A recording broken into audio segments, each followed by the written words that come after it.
The morning I almost walked out of that house for good, I was standing in the middle of a marble hallway so wide you could park 2 cars side by side, holding a mop, while a woman in a silk robe told me I was incompetent.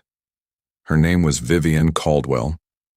She was the wife of Dominic Caldwell, a man whose name was on 3 hospital wings, 2 university buildings, and a private terminal at a regional airport.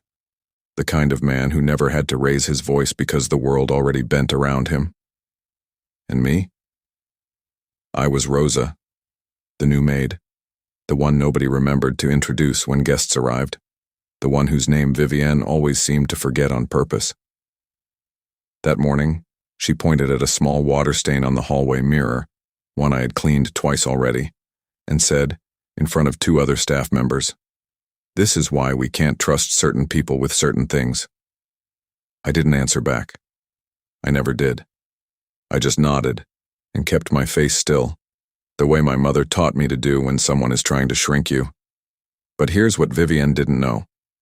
Here's what nobody in that house knew, not yet. What was going to happen in that house over the next few weeks would change everything, and I would be right in the middle of it. Stay with me, because this story is not what you think it is. I had started working for the Caldwells about 3 months before any of this happened.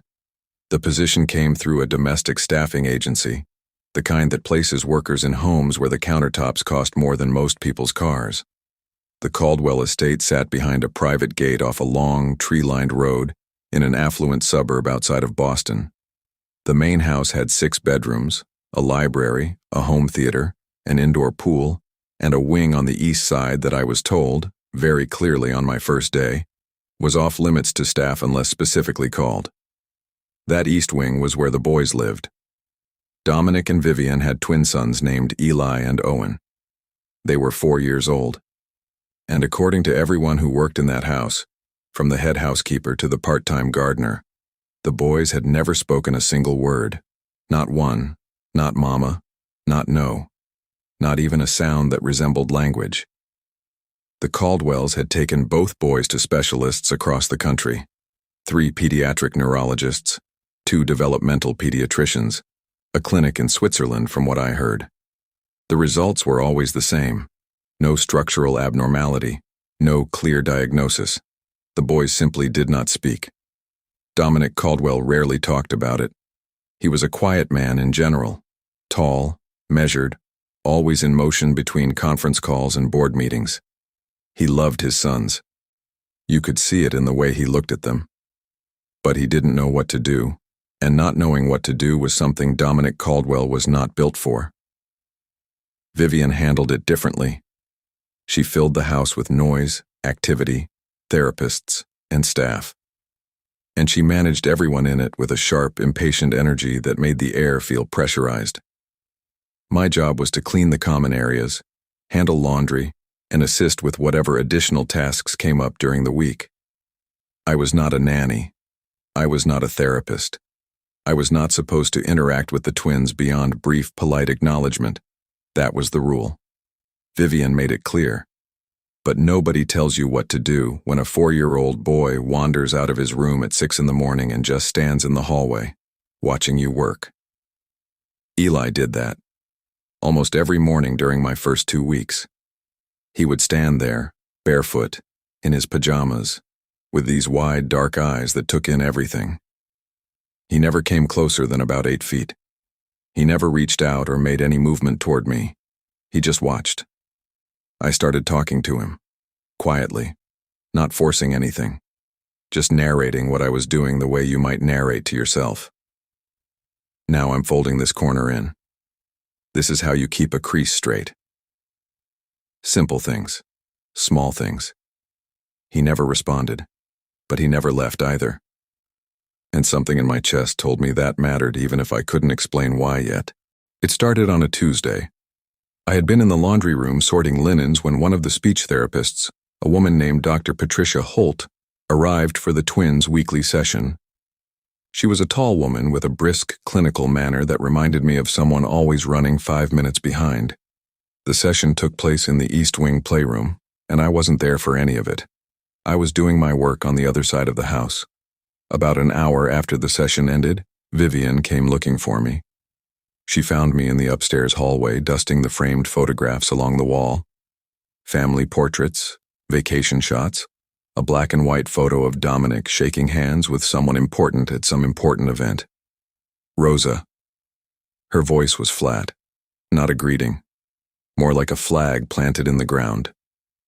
I turned around. Yes, Mrs. Caldwell. Dr. Holt says that Eli was agitated during today's session, unusually so. She said he kept moving toward the window, toward the garden side of the house. He wouldn't engage. She folded her arms. Were you outside during his session? I thought about it. I went to the garden supply closet around 10 to get fresh cleaning cloths. That would have been close to... So yes. She cut me off. You were in his sight line during a therapy session that costs $250 an hour. I kept my voice even. I wasn't aware of the schedule this morning. I didn't see it posted on the board. The schedule is always posted on the board. She said it like she was explaining something to a slow child. I knew the schedule had not been updated since Friday. I had seen the board that morning. But I also knew that saying so would not help anything in that moment. I'll make sure to check more carefully going forward, I said. Vivienne looked at me for a moment. Not with anger, exactly. More with that particular kind of dismissiveness that wealthy people sometimes use. The kind that doesn't see you as worth arguing with, only worth correcting. You're not the first staff member to disrupt their routine, she said. But these boys need consistency, they need structure. Every disruption sets them back. Do you understand how serious that is? I do, I said. I'm not sure you do. She uncrossed her arms. I'll be speaking with the agency. I want it noted. She left. I stood there in the hallway with my dust cloth and a feeling in my chest that was somewhere between frustration and something quieter and sadder than that.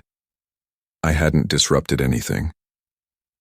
Eli had looked out the window during a session he clearly didn't want to be part of.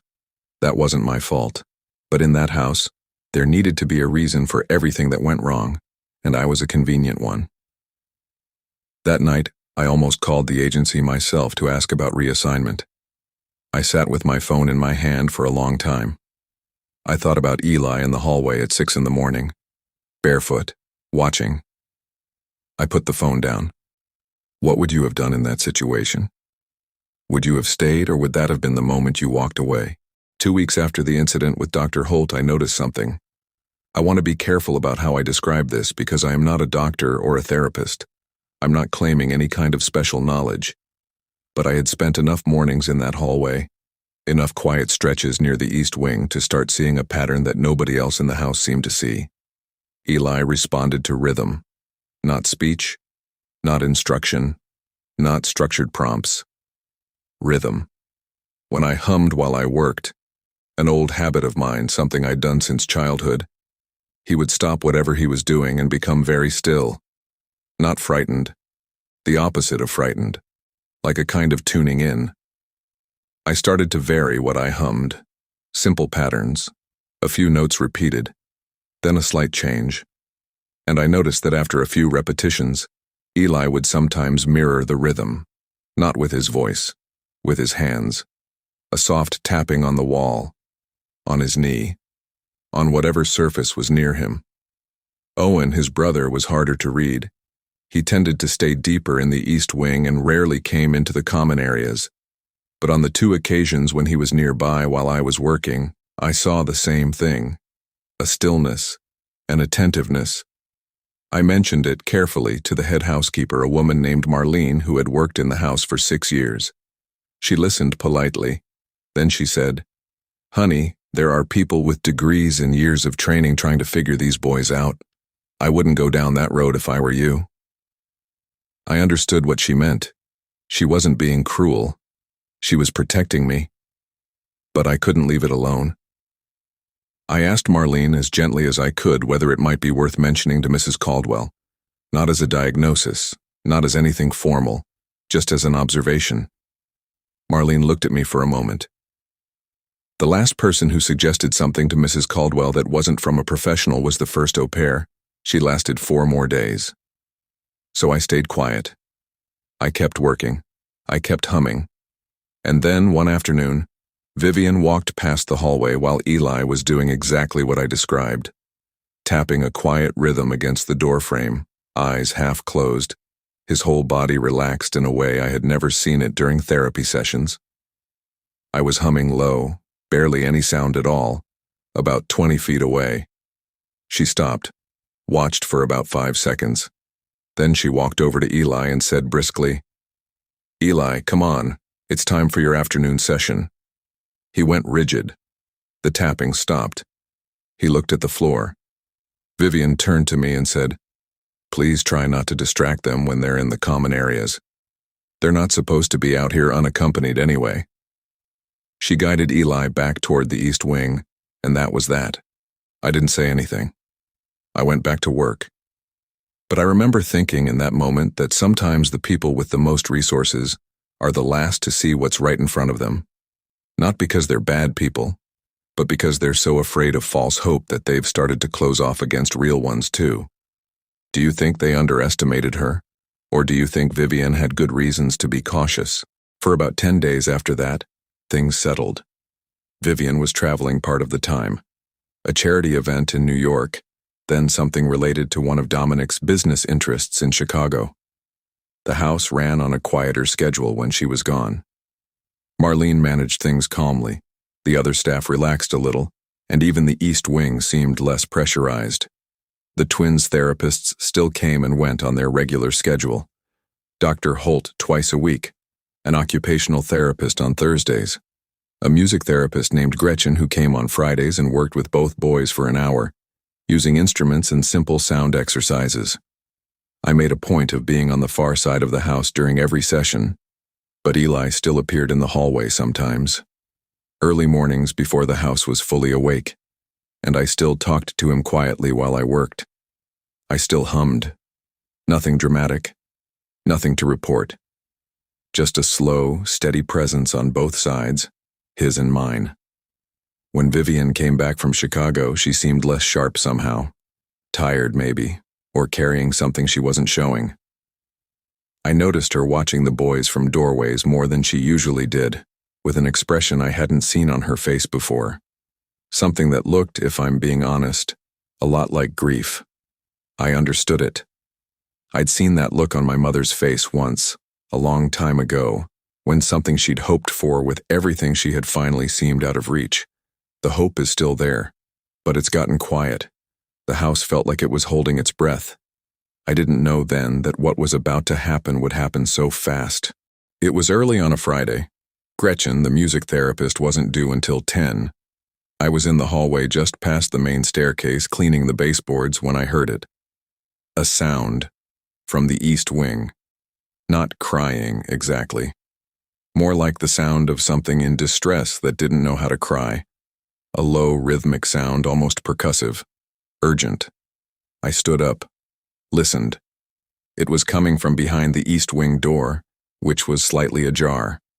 I hadn't seen either of the boys that morning. The staff rotation had the day caregiver, a woman named Sandra, starting at 8.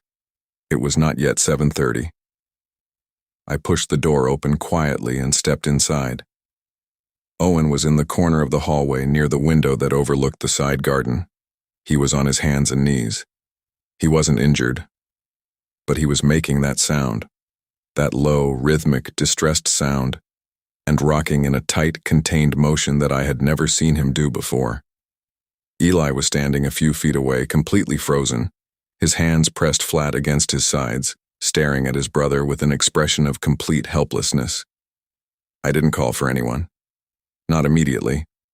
I stepped into the hallway slowly, making sure my footsteps were audible but not startling.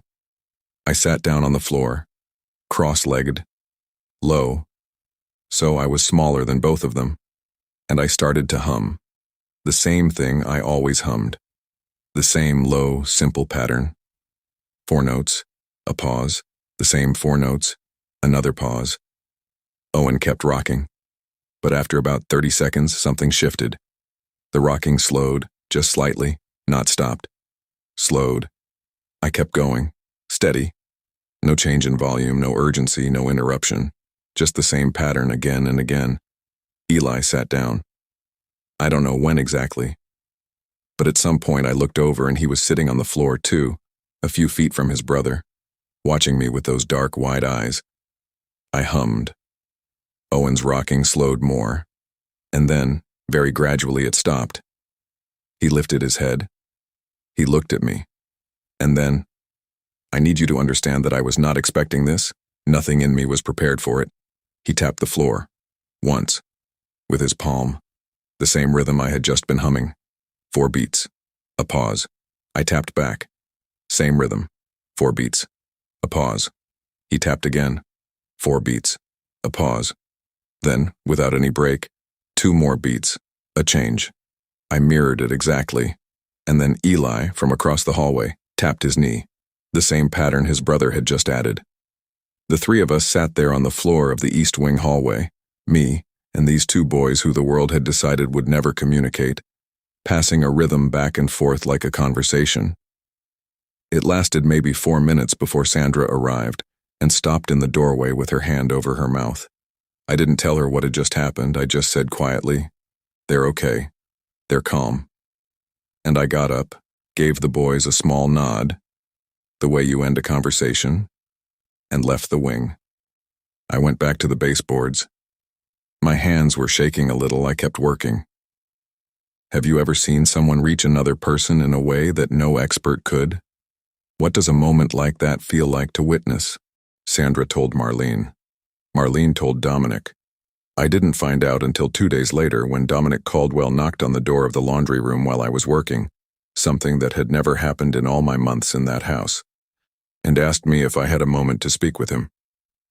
He sat down in the small chair near the folding table, which seemed almost comical given how large and formal he usually appeared.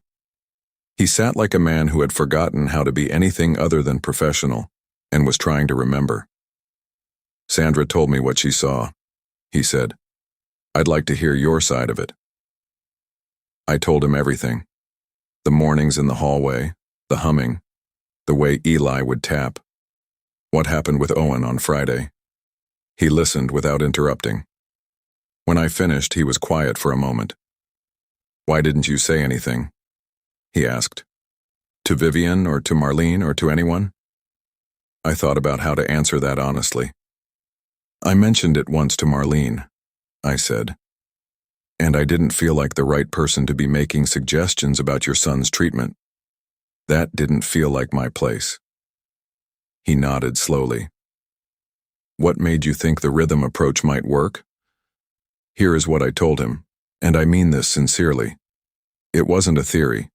It wasn't something I had read or studied. I had a younger brother who had difficulty with language when we were growing up. He was never formally diagnosed. We didn't have access to the kind of resources the Caldwells had. But I had watched my mother spend years finding the small doors into his world. Rhythm was one of them. Music was one of them. Presence, quiet, non-demanding presence, was the biggest one. I hadn't been trying to treat Eli and Owen. I had just been doing the only thing I knew how to do, which was show up, stay calm, and make space. Dominic Caldwell sat with that for a while. Then he said, Gretchen, our music therapist, I'd like her to speak with you, with your permission. She's been exploring rhythmic communication approaches for the past year, but she said she's been struggling to find an entry point with the boys. She'd like to understand what you observed. I said yes. What I didn't know yet was that Gretchen would later describe my observation to Dominic as the most significant behavioral data point in the boys' documented history. That's not me talking. That's what Marlene told me Dominic said months later. I was a maid. I cleaned marble floors and folded linens and kept my eyes down when guests arrived. But I had been paying attention the whole time, and paying attention, it turns out, is its own kind of expertise. Vivian found out about the conversation with Dominic on the same day it happened. I don't know who told her or how the conversation went between them.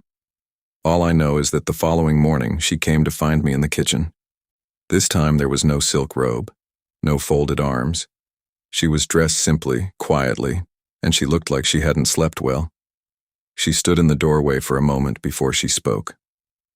Marlene tells me you've been with the boys in the hallway in the mornings, she said. That you've been talking to them.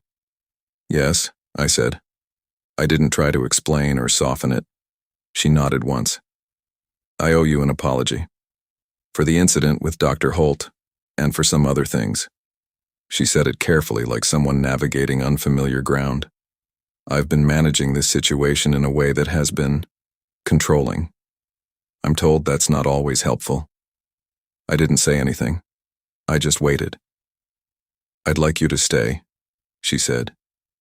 In whatever capacity makes sense. Dominic and Gretchen are putting together something new for the boys, and they want you involved in it. Not as a therapist, but as an observer, someone who can tell them what you notice. It was not a grand gesture. There was no tearful embrace, no dramatic declaration. It was a woman trying, imperfectly, to correct something. I appreciated the imperfection of it. It felt more real than something rehearsed. I'd like that, I said. Over the next few months, Gretchen restructured part of the boys' sessions around rhythmic communication. It became a formal component of their therapy. I was not running sessions. I was not part of the clinical team, but I was present, permitted to be there, acknowledged, sometimes consulted. And slowly, very slowly, the way real things tend to move, Eli and Owen began to open up more. Not in the way people imagined it would happen, not a sudden announcement of full sentences, but in the way a window opens in a room that's been closed for too long, a little at a time, until the air starts to change. Do you think they expected things to turn out this way? Do you think it takes something like this for people to recognize what they've been overlooking? I've thought a lot about what that time in the Caldwell house taught me. Not about wealth or hierarchy or the way people in certain positions treat people in others, though it taught me things about all of that. What I think about most is the idea of quiet attention. We live in a world that rewards the loudest voice in the room, the biggest credential, the most impressive title, and sometimes in all of that noise we completely miss the person who has been paying attention all along. Eli and Owen didn't need more intervention. They needed someone to stop trying so hard to fix them and start trying instead to understand them. And the person who figured that out wasn't a specialist. It was a woman with a mop who used to hum to herself in the hallway every morning. I'm not telling you this to make myself sound extraordinary. I'm telling you this because I don't think I'm unusual. I think there are people like me in every house, every office, every situation. People who see clearly, who understand more than they're given credit for, who are quietly doing the work while someone else takes up all the space. This story is for them. That's the story of the Caldwell house and the two little boys who found their way in. Not through another appointment or another expert, but through a rhythm and a woman who was willing to sit on the floor and wait. If this story moved you, if it made you think about someone in your own life who was underestimated and turned out to be the one who made all the difference, I'd love to hear from you. Leave a comment below. Tell me your story. And if you're new here, welcome. This channel is for stories like this one. Real confessions from real houses. The kind of things that happen behind closed doors and never get told. Hit that subscribe button so you don't miss the next one. And if you know someone who needs to hear this story today, share it with them. Have you ever seen someone underestimated like this in real life? Someone who was overlooked, dismissed, and then turned out to be exactly what was needed? Tell me in the comments. I read every single one.